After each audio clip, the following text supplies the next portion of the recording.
Last video में हमने ये डिस्कस किया था कि फर्स्ट जनरेशन लॉयर को फील्ड में एंटर होते हुए कौन से बेबी स्टेप्स लेने हैं। आज की वीडियो में हम ये डिस्कस करेंगे वो कौन सा पाथ है जिस पे चलते हुए एक वकील अजीम वकील बन सकता है। मेरा नाम है एडवोकेट अजीम यूसुफ और हमारे साथ मौजूद हैं बैरिस्टर इमदाद हुसैन चांडियो। अस्सलाम वालेकुम सर। वालेकुम सलाम अजीम। सर, अपने बार ट्रेनिंग कोर्स से और अपने पर्सनल एक्सपीरियंस से आप हमें बताएंगे कि वो कौन सा रास्ता है जिस पे चलते हुए एक यंग लॉयर या फर्स्ट जनरेशन लॉयर एक अजीम वकील बन सकते। एक वकील का सबसे बड़ा असासा होता है उसकी आवाज़, उसकी बॉडी लैंग्वेज, उसका कॉन्फिडेंस। एक यंग वकील को पहले दिन से ही अपनी इन 3 चीज़ों पे भी काम करना चाहिए। तो इसीलिए मेरी ये जो लर्निंग है बार ट्रेनिंग कोर्स से भी और एक्सपीरियंस से भी, वो ये है कि एक वकील को अपनी लर्निंग, अपनी प्रोफेशनल डेवलपमेंट 3 हिस्सों में डिवाइड करनी चाहिए। सबसे पहले वो अपनी पर्सनल डेवलपमेंट करे। पर्सनल डेवलपमेंट में उसने अपनी वॉइस की ट्रेनिंग करनी है कि वॉइस की क्लैरिटी किस तरह से लानी है, तलफ़ुज़ कैसे ठीक करना है और अपनी आवाज़ में परसुएशन किस तरह से लानी है। दूसरा, बॉडी लैंग्वेज के ऊपर अपना कंट्रोल रखें कि उसकी बॉडी लैंग्वेज क्या है जब वो बात कर रहा है। जैसे कि अभी आप देख रहे होंगे कि मैं बात कर रहा था, मेरे हाथ बंधे हुए थे। अब मेरी बॉडी लैंग्वेज ऐसे फील हो रही थी कि जैसे मैं कोई किसी शाय किस्म का बंदा हूँ, तो मैंने थोड़ा सा अपने आप को एक्सप्रेस करना है। अब वो जो एक्सप्रेशंस हैं आपके, वो बॉडी लैंग्वेज आपके नॉन वर्बल कम्युनिकेशन होती है। ये आपके आर्ट ऑफ परसुएशन के अंदर मेन रोल प्ले करती है। And the third thing is कि आपने अपने इमोशंस पे कैसे कंट्रोल करना है। Most of the times seniors कोई ऐसी बात कर देते हैं जिससे जूनियर का मूड बन जाता है। जूनियर अब सारा दिन उस सड़े हुए मुंह को लेके बैठा रहेगा या उसने आगे भी दिन में काम करना है, तो उसको अपने फेस एक्सप्रेशंस, इमोशंस पे कंट्रोल करना आना चाहिए। पर्सनल डेवलपमेंट के साथ साथ ही एक वकील ने, एक यंग लॉयर ने अपनी प्रोफेशनल डेवलपमेंट भी करनी है। अब प्रोफेशनल डेवलपमेंट के अंदर उसने कोर्ट रूम एडवोकेसी सीखनी है। कोर्ट को किस तरह से एड्रेस करना है हमने, किस तरह से विटनेसेस को कंट्रोल करना है हमने, और किस तरह से हमने अपनी एडवोकेसी की स्किल्स हैं वो कैसे सीखनी है, जिसमें प्रोसीजर भी आ जाता है most of the time. And thirdly, साथ ही साथ वकील ने अपना लीगल नॉलेज को भी इम्प्रूव करते रहना है। जजमेंट्स पढ़ के डेली बेसिस पे, और डेली बेसिस पे कोई स्टैट्यूटरी प्रोविजन पढ़ के अपने आप को इस तरह से डेवलप करते रहना है। Sir, other than the text book आपने ये बात की कि ये 3 चीज़ें हैं जो आपने डिस्कस की हैं जिन पे एक वकील चल के अपने आप को मज़ीद एक बेहतर वकील बना सकता है। सर, मैं सबसे पहले बात करूंगा, अगर हम इसको ब्रेक डाउन करें तीनों चीज़ों को, पर्सनल डेवलपमेंट में नो डाउट वकील की आवाज़, उसके बॉडी एक्सप्रेशन, उसका जो है उसकी बॉडी लैंग्वेज, वो वकील का असासा होते हैं। लेकिन इन चीज़ों पे एक वकील, एक फर्स्ट जनरेशन लॉयर या एक यंग लॉयर कैसे काम कर सकता है? अजीम, यहाँ पर मेरा बार ट्रेनिंग जो कोर्स था ना, वहाँ पर उन्होंने हमें जो मटेरियल प्रोवाइड किया या जो टेक्निक्स बताई, मैं वो सामने लाऊंगा बच्चों का, क्योंकि मैं कोई एक्सपर्ट तो हूँ नहीं। अगर मैं कोई ये इंप्रेशन ले रहा है कि मैं एक एक्सपर्ट हूँ और मैं फ्लॉलेस आपको सारी चीज़ें सिखाऊंगा, ऐसी बात नहीं है। हमारा पर्पज़ भी कुछ और है। हमारा पर्पज़ ये है कि जो अच्छा खासा पैसा भर के मैंने वहाँ से बार ट्रेनिंग कोर्स किया है, जो मटीरियल उन्होंने मुझे दिया और जो टेक्निक्स उन्होंने मुझे बताई हैं, हम इस प्लेटफॉर्म से अपने सारे भाइयों तक पहुँचाएँ। तो जो टेक्निक्स उन्होंने बताई हैं उसमें सबसे पहली ये है कि आपने अपने आप को रिकॉर्ड करना है। सुबह को आप उठे हैं, एक वकील, एक यंग लॉयर अपनी हैबिट बना ले कि सुबह को 10 मिनट मैंने कोई एक पार्ट रीड करना है। वो कोई जजमेंट का पार्ट हो, वो कोई नॉवल हो, वो कोई एक एफआईआर हो, वो कोई दावा हो, कुछ भी हो, उसने एक काम करना है, मोबाइल किसी कॉर्नर में लगा के अपनी रिकॉर्डिंग करनी है। और फिर उसके बाद आपने जो रीडिंग की है वो 10 मिनट की, उस पे ऊपर जब आपने अपनी रिकॉर्डिंग्स में रिफ्लेक्शन करनी है, तो सबसे पहले आपने एक काम करना है, आपने हेडफोन्स लगा लेने हैं। हेडफोन्स लगाने के बाद आपने वीडियो नहीं देखनी, अपनी सिर्फ आवाज़ को सुनना है कि मैंने जहाँ पर इमोशनल होना था वहाँ पर मेरे अल्फाजों में रिफ्लेक्शन थी इमोशंस की या नहीं थी। जहाँ पर मैंने रिक्वेस्टिंग होना था वहाँ पर मैं रिक्वेस्टिंग था या नहीं था। जहाँ पर मैंने क्रिस्प होना था मैं वहाँ पर क्रिस्प था या नहीं था। जिस वर्ड पे मैंने एम्फोसिस डालना था उस वर्ड पे मैंने एम्फोसिस डाला या नहीं डाला। उसकी छोटी सी मिसाल ऐसे है कि अगर मैं कहूँ कि ये कप ये मैं लाया हूँ और ये कप मैं लाया हूँ, अब दोनों में हमने एम्फोसिस चेंज किया तो मतलब चेंज हो गया कि पहले वाले में कि बाकी कप्स का पता नहीं मुझे, ये कप मैं लाया हूं, दूसरे वाले में आप कप की बात कर रहे हैं, मैं लाया हूं। पूरा हमने अल्फाज वही, एम्फसिस चेंज करने से मीनिंग चेंज हो गया। तो वकील ने जब अपनी रिकॉर्डिंग सबसे पहले सुननी है, उसमें अपनी आवाज़ के ऊपर फोकस करना है। फिर आवाज़ एक दफ़ा आपने सुन ली, पॉइंट्स लिख लिए कि यार यहाँ पर मैं फंबल कर रहा था, यहाँ पर मेरे कोई फिलर वर्ड्स थे, वो आपने अपने नोट्स ले लिए। दूसरे स्टेप में आपने एक काम करना है, आपने आवाज़ को म्यूट कर देना है, अपनी वीडियो देखनी है और देखना है कि मेरी बॉडी लैंग्वेज कैसे थी। बॉडी लैंग्वेज को आपने ऑब्जर्व करना है कि कहीं पर मैं ओवरडू तो नहीं कर रहा था, मैं बात यहाँ की कर रहा हूँ, मेरे हाथ यहाँ यहाँ जा रहे हैं, ठीक है, मेरा एक तरफ सर इस तरफ से जा रहा है, दूसरी दफ़ा इस तरफ जा रहा है। उसने ये चीज़ चेक करनी है कि कहीं वो ओवरडू नहीं कर रहा। एक दफ़ा उसने ये चेक कर लिया कि उसने वो ओवरडू नहीं कर रहा, उसकी बॉडी लैंग्वेज ठीक थी। फिर थर्ड स्टेज में उसने आके चेक करना है कि अब मेरी ऑडियो एंड वीडियो दोनों एक दूसरे के साथ सिंक्ड है भी सही या नहीं है।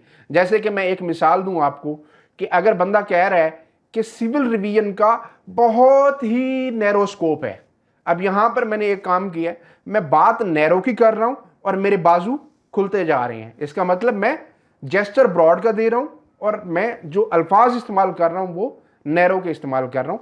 तो अब एक वकील ने अपने नोट्स ले लिए कि मेरी आवाज़ में कौन सी कमियां कोताहियां थी, मेरी बॉडी लैंग्वेज में कौन सी कमियां कोताहियां थी, और जब मैं अपनी अल्फाज और अपनी बॉडी लैंग्वेज को देखता हूं तो क्या वो एक दूसरे के साथ मेल में हैं भी सही या नहीं है, या उन दोनों के दरमियान कोई रब्त नहीं है। सबसे बड़ा उस्ताद आपके आप खुद हैं। जब आपने अपनी रिफ्लेक्शन कर ली ना, तो फिर आहिस्ता आहिस्ता आप नेक्स्ट डे, क्योंकि डेली हैबिट है, तो नेक्स्ट डे अब आप उन चीज़ों के ऊपर कॉशियसली काम करेंगे और इम्प्रूव करके चलने की कोशिश करेंगे। मतलब सर आप ये कह रहे हैं कि पर्सनल डेवलपमेंट के अंदर बंदे ने उस वीडियो के साथ इमोशनली अटैच भी होना है और एट द एंड रिजल्ट्स को देखना है कि वो क्या रिजल्ट्स निकल रहे हैं। इमोशनली जहाँ पे मुझे सीरियसनेस की ज़रूरत थी वहाँ मैं सीरियस था, और जहाँ पे मुझे रुकने की ज़रूरत थी या पोज की ज़रूरत थी कि मेरी बॉडी लैंग्वेज और एक्सप्रेशंस क्या कहना चाह रहे थे। अब मैं यहाँ पे अगर चलता जाऊँ दूसरी तरफ, हम प्रोफेशनल नॉलेज की बात कर लेते हैं। प्रोफेशनल नॉलेज में हमारे पास कोर्ट की एडवोकेसी आ जाती है, हम अपनी बात जजेस को कैसे डिलीवर कर रहे हैं, हम विटनेसेस को कैसे हैंडल कर रहे हैं, और हम कितने विजिलेंट हैं कोर्ट के अंदर बात को एड्रेस करने में और प्रोसीजर को लेके चलने में। सर ये आपको नहीं लगता ये वो चीज़ें हैं जो एक यंग लॉयर कोर्ट के अंदर प्रेजेंटेशन से सीख सकता है, या अगर कोई इस सिनेरियो में कोई अगर आपका जो सीनियर लॉयर है वो आपको इजाज़त नहीं देता अपनी फाइल को लेके कोर्ट में प्रेजेंट करने की कि आप इसको प्रेजेंट नहीं कर सकते, वो इस सिनेरियो में वो कैसे सीख सकता है प्रोफेशनल नॉलेज को? जहाँ पर प्रोफेशनल स्किल्स की बात आती है ना, अगर तो कोई जूनियर ऐसे सीनियर के साथ स्टक है जो सीनियर मौके ही नहीं फराहम कर रहा जूनियर को अपना डेवलप करने के, तो जूनियर को सबसे पहला काम तो ये करना चाहिए कि ऐसे सीनियर को अल्लाह हाफिज़ कर दें। दूसरा, अगर आपने अल्लाह हाफिज़ कर दी है या अभी करना है, सोच रहे हैं, तो आपने अपनी प्रोफेशनल स्किल्स की डेवलपमेंट को रोकना नहीं है। आपने दोनों काम करने हैं। सबसे पहले आपने एक काम करना है, डेली शाम को आपने चेक करनी है कॉज लिस्ट डिस्ट्रिक्ट जुडिशरी की। लेट्स से आप क्रिमिनल लॉ में प्रैक्टिस करना चाहते हैं, तो एडिशनल सेशन जजेस जो भी लाहौर में बैठे हैं वो आपकी फिंगर टिप्स पे होने चाहिए कि इतने एडिशनल सेशन जजेस बैठे हैं। और क्रिमिनल में भी अगर आप लेट्स से आप मर्डर के ऊपर मर्डर ट्रायल सीखना चाहते हैं, तो फिर आपको ये पता होना चाहिए कि कौन कौन से एएसजेस के पास मर्डर ट्रायल के केसेस लग रहे हैं। अब जिनके पास मर्डर ट्रायल के केसेस लग रहे हैं उनकी डेली बेसिस पे आप चेक करें कॉज लिस्ट, और उस कॉज लिस्ट में लास्ट कॉलम के अंदर लिखा होता है कि आज जो केस फिक्स हुआ है वो किस चीज़ के लिए फिक्स हुआ है। तो अब लेट्स से आपने देख लिया कि आज वाला एक केस नंबर 17 है, वो फिक्स हुआ है आपकी एग्जामिनेशन इन चीफ के लिए, और इसी तरह 2-3 और कोर्ट्स में भी एग्जामिनेशन इन चीफ के लिए केसेस फिक्स हुए हैं। तो उस दिन आप कोर्ट रूम में चले जाएं, उस कोर्ट रूम में जाके बैठ जाएं, देखें, ऑब्जर्व करें सीनियर्स को कि वो कैसे अपना चीफ करा रहे हैं। Same goes with cross examination. अब आपने सोच लिया कि मैंने क्रॉस एग्जामिनेशन सीखना है, तो ऐसा नहीं है कि आप वेट करें कि सीनियर मुझे फाइल देगा, मैं कोर्ट में जाऊंगा तो जाके सीखूंगा, करूंगा, किसी का काम खराब करूंगा तो फिर उसके बाद सीखूंगा। तो आप जाके ऑब्जर्व करना शुरू कर दें। ऑब्जर्व करने से पहले आपने साफ ज़ाहिर आपको इन्फॉर्मेशन होनी चाहिए कि कौन सा केस क्रॉस एग्जामिनेशन के लिए लगा है, तो आप डिस्ट्रिक्ट जुडिशरी की साइट पर जाके आप डेली बेसिस पे कॉज लिस्ट चेक कर सकते हैं। दूसरा काम जो आपने करना है, आप अपने ऑफिस में आए, ऑफिस में आके वो सीनियर बेशक आपको केस फाइल्स कोर्ट में प्रेजेंट करने की इजाजत नहीं दे रहे या मौके नहीं दे रहे, बट कोर्ट फाइल्स से हाथ लगाने से मना नहीं कर रहे। तो आप एक काम कर सकते हैं, वो कोर्ट फाइल्स खोलें, सीनियर तो कर रहे होंगे ना आपके प्रैक्टिस, वो कर रहे होंगे ट्रायल्स, तो उनमें चेक करें कि हमारे सीनियर ने कैसे एग्जामिनेशन इन चीफ कराया हुआ है। अगर आप कोर्ट में उनके साथ नहीं थे तो उन्होंने जरा की है तो वो कैसे की हुई है, उन्होंने डॉक्यूमेंट्स कैसे एग्जिबिट कराए हुए हैं। तो आप अपनी कोर्ट फाइल्स पढ़ के भी और कोर्ट रूम में जाके ही आप सीख सकते हैं। बट पहला स्टेप आपका है कोर्ट रूम में जाना, क्योंकि जो प्रोफेशनल स्किल्स हैं वो आपको रूम्स में बैठ के नहीं सीखने को मिलेंगी, वो आप कोर्ट रूम से ही सीख सकते हैं, ऑब्जर्व करके, एक्सपेरिमेंट करके, एक्सपीरियंस करके। और कुछ सीनियर्स को आपने देखना है कि वो क्या कर रहे हैं जो हमने करना है। काफ़ी सीनियर्स को ये देखना है कि कम नहीं करना, कि ऐसे भी आपको काफ़ी मौके मिलेंगे सीखने को। हर सीनियर से कुछ ना कुछ मिल जाएगा, किसी से मिलेगा कि आपने ये करना है, बहुत से ये मिलेगा कि आपने ये नहीं करना। सर ये जो आपने चीज़ बताई है, इस पे एक जूनियर एक सीनियर के अंडर रहते हुए बहुत से सीनियर से भी सीख सकता है। जैसे आपने बताया कि वो ट्रैक करे केस को, वो केस डिस्ट्रिक्ट जुडिशरी की वेबसाइट पे जाके कि वो केस किस स्टेज पे चल रहा है, किस केस की क्या नोयत है, और वो डिफरेंट वकीलों का और डिफरेंट एंगल से जिरा करते हुए देख सकता है, और फिर अपनी फाइल को कंपेयर कर सकता है जो उसके ऑफिस में पड़ी है कि किस तरह डॉक्यूमेंट्स को एग्जिबिट करवाया गया और क्या सवाल पूछे गए हैं क्लोज के अंदर। सर मूविंग फॉरवर्ड में जो तीसरी स्किल है जो आपने बात की लीगल नॉलेज की, हम लीगल नॉलेज के अंदर जजमेंट रीडिंग के ऊपर जाते हैं। अगर हम अक्सर जजमेंट्स को पढ़ रहे होते हैं, उनके अंदर जो प्रिंसिपल्स उन्होंने वज़ा किए होते हैं, सेट किए होते हैं, वो हमें कुछ अरसे बाद, कोई 10 दिन बाद, 15 दिन बाद भूल जाते हैं, जैसे हम अगली जजमेंट्स पढ़ते रहते हैं। तो सर मैं यहाँ पे ये पूछना चाहूँगा, उनको प्रिंसिपल्स को जहन नशीन करने के लिए, याद रखने के लिए हमें क्या करना चाहिए, कैसे उसको पढ़नी चाहिए जजमेंट को? देखिए, अगर तो आपका मकसद ये है कि मैंने आज से 5 साल बाद एक अजीम वकील बनना है और मेरी सारी आज की एफर्ट्स जो है ना वो अपनी एक्सीलेंस के लिए ही हैं, तो आपको एक गोल सेट करने पड़ेंगे, छोटे छोटे गोल सेट करने पड़ेंगे, 3-3 महीने के, 6-6 महीने के, कि इन 3 महीनों में मैंने अपने ऊपर काम करना है प्री अरेस्ट बेल पे। जिन 3 महीनों में आपने प्री अरेस्ट बेल पे काम करना है, तो डेली बेसिस पे आप जो 2 जजमेंट्स पढ़ेंगे उनमें से एक लाजमन तौर पे प्री अरेस्ट बेल पे होनी चाहिए, ताकि जब आप प्री अरेस्ट बेल पे आप अपना गोल बना चुके हैं कि 3 महीने बाद मैंने एक अथॉरिटी बनना है प्री अरेस्ट बेल पे, तो आप डेली बेसिस पे जो जजमेंट पढ़ेंगे प्री अरेस्ट बेल पे उसके नोट्स भी लेंगे। ऑन दी अदर हैंड, अगर आप रैंडमली 2 जजमेंट्स पढ़ेंगे तो वो रैंडम, एक आपने पढ़ ली तलाक के ऊपर, दूसरी पढ़ ली क्रॉस एग्जामिनेशन के ऊपर जजमेंट, 2 जजमेंट्स बिल्कुल ही डिफरेंट एरिया ऑफ लॉ से हैं। अब हर एक का अलग-अलग से नोट्स बनाना आपके लिए इतना पॉसिबल नहीं रहेगा। आपको यह भी नहीं पता कि कल को मैंने जो जजमेंट्स पढ़नी है वो कल मैंने कौन से एरिया ऑफ लॉ पे जजमेंट्स पढ़नी है। तो आप सबसे पहले अपने आप को स्ट्रक्चर करें कि एक जजमेंट मैंने लाजमी तौर पे अपने एरिया पे पढ़नी है और उस हिसाब से उसके नोट्स भी लेते जाएं, फिर आपको वो एरिया नहीं भूलेगा। ऑन दी अदर हैंड, आपने जो दूसरी जजमेंट पढ़नी है वो आप रैंडम पढ़ लें, उसमें कोई इशू नहीं है।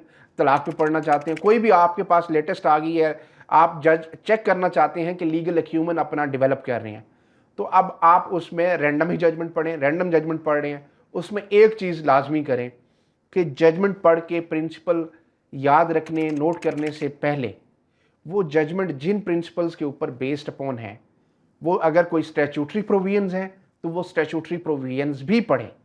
और फिर ये उस स्टैट्यूटरी प्रोविजन को पढ़ने के बाद अपने आप को ये फोर्स करें सोचने पे कि यार अगर जज साहब ने इसका ये मतलब लिया है तो मेरी रीडिंग में भी यही मतलब निकलना था या कोई और निकलना था। इससे क्या है, आपने सिर्फ प्रिंसिपल नहीं सीखा, आपने एक स्टैट्यूटरी प्रोविजन पढ़ने के बाद उस प्रिंसिपल तक कैसे पहुंचना है वो प्रोसेस सीखना है। सिर्फ प्रिंसिपल सीख के नहीं रख लेना। तो रैंडम जजमेंट को पढ़ने के लिए आप उसे अटैच कर लें साथ स्टैट्यूटरी प्रोविजन के, और जो आपकी डेली बेसिस पे एक सेट गोल की तरफ आपको लीड कर रही है उस जजमेंट को बेशक प्रिंसिपल आप नोट करते जाएं अपने नोट्स में। सर मुझे आपकी बात से ही समझ आई है, आप ये बता रहे हैं कि जो प्रिंसिपल्स जो हैं वो टाइम के साथ साथ इवोल्व होते रहते हैं। अब हमें ये सीखना है कि ये प्रिंसिपल अगर ड्राइव हुआ है तो ये क्यों ड्राइव हुआ है, ना कि सिर्फ रट्टा लगाना है कि प्रिंसिपल ड्राइव हो गया तो हमने मान लिया है। हमने उसको ट्रैक करना है उस लॉ के साथ जिसकी बेसिस पे वो ड्राइव हुआ है, और उसके पीछे क्या इंटरप्रिटेशन के ऊपर जजेस ने क्या रीजंस दी हुई हैं। Sir thank you very much for taking time for this podcast, और मैं उम्मीद करता हूँ मुझ समेत बहुत सारे यंग लॉयर्स को इस चीज़ से बहुत कुछ सीखने को मिला होगा। और मैं इस पॉडकास्ट के तवस्सुल से एक और बात करना चाहूँगा सर को कि सर जो आपकी वॉइस ट्रेनिंग के ऊपर ग्रेज इनके आपको सेशंस, ट्रेनिंग सेशंस करवाए जाते हैं, आप उसके ऊपर अगर हमें एक वीडियो डेमो प्रोवाइड कर दें तो वो भी बड़ा बेनिफिशियल होगा यंग लॉयर्स के लिए। इंशाल्लाह अजीम साहब हम वो करेंगे। जैसे कि मेरे पहले यही एक मकसद है कि मैं कोई एक्सपर्ट नहीं हूँ, और वॉइस ट्रेनिंग हमेशा वहाँ पर ग्रेज इन के सेशंस में एक्टर्स करवाते थे, और ना ही मैं एक एक्टर हूँ। तो हम अपनी कोशिश करेंगे कि जो टेक्निक्स उन्होंने हमें सिखाई हैं वो हम अपने भाइयों तक पहुँचा देंगे, और वो टेक्निक्स इस्तेमाल करते हुए हम भी डेवलप करेंगे अपने आप को, और हमारे साथ जो और डेवलप करना चाहते हैं भाई वो भी डेवलप करेंगे सर वंस इंशाल्लाह। Again thank you very much.